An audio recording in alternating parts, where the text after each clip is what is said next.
Hello, my friends. Many of you are busy shopping for Christmas, or my Jewish friends may be preparing for Hannukah. And I see that the last day of Hannukah, the 8th day, falls on Christmas Eve. So it's interesting. There are different calendars, but this year the two holidays come closely together. Regardless, this is a time when I want you to take a moment and look at what your government is doing. You voted in November, hopefully, to elect a new representative, a congressman or a congresswoman from your district, or re-elect someone who was already in the post.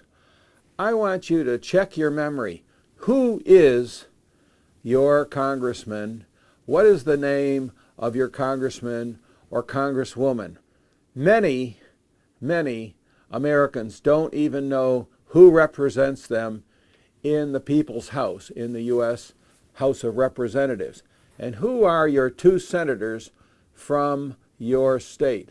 Only here in the District of Columbia do we not have two senators, but every one of you have two senators who represent you, like Senators Boxer and Feinstein in California and Cruz and Cornyn in Texas, for example.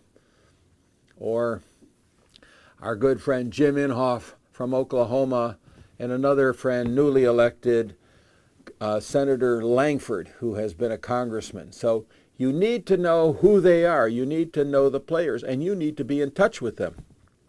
And I want to urge and encourage you to go to our website, cpaconline.org, CIPACONLINE.org, and take that main congressional alert, that action alert that we have there, that you put in your zip code and a little more information, and you hit a button, and that letter goes off to your two senators and your new congressman or woman whose name you've just recalled again.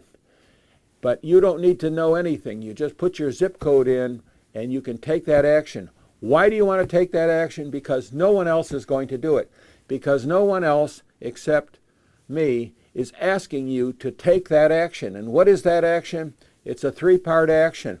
It demands that this Congress have a right to look at any agreement with Iran that has been shaped and formed by this White House and this Secretary of State, and it demands that that agreement meet U.S. national security objectives and Israel's right to survival, protection of the rights of the citizens in Iran, and an end to Iran's free sponsorship of terror and support for dictators in the Middle East and around the world.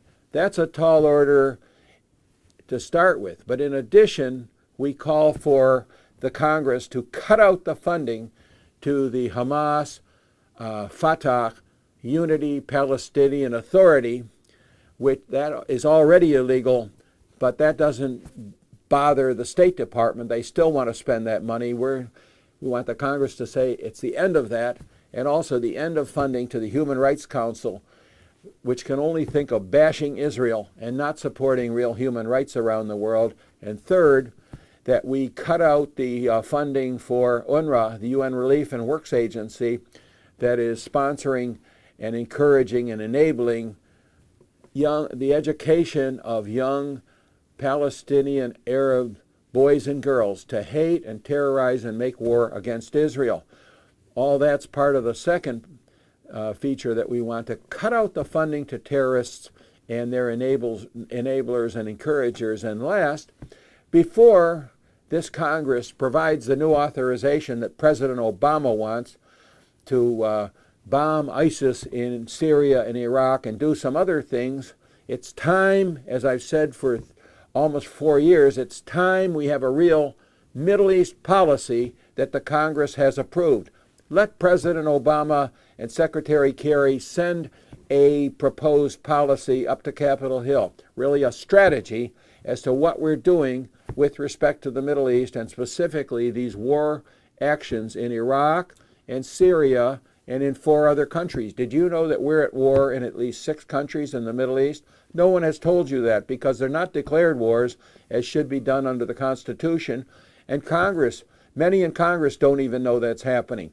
But we must have a policy and a strategy that Congress has bought off on. Maybe not full-fledged declarations of war, although that's what the Constitution requires and what I would like to see, but at least congressional approval that we're not authorizing and appropriating money to be obligated for these wars without a real strategy that says, what are we doing, what are our objectives, and when will we be done, and what is our exit strategy, and a few other lessons that we hopefully have learned by now as a result of Vietnam, a couple of Gulf wars, and a half a dozen other military engagements at least since Vietnam. It's time we do it right. It's time we observe the Constitution. It's time we not just throw money at the State Department and even the Pentagon and the White House and hope they do the right thing.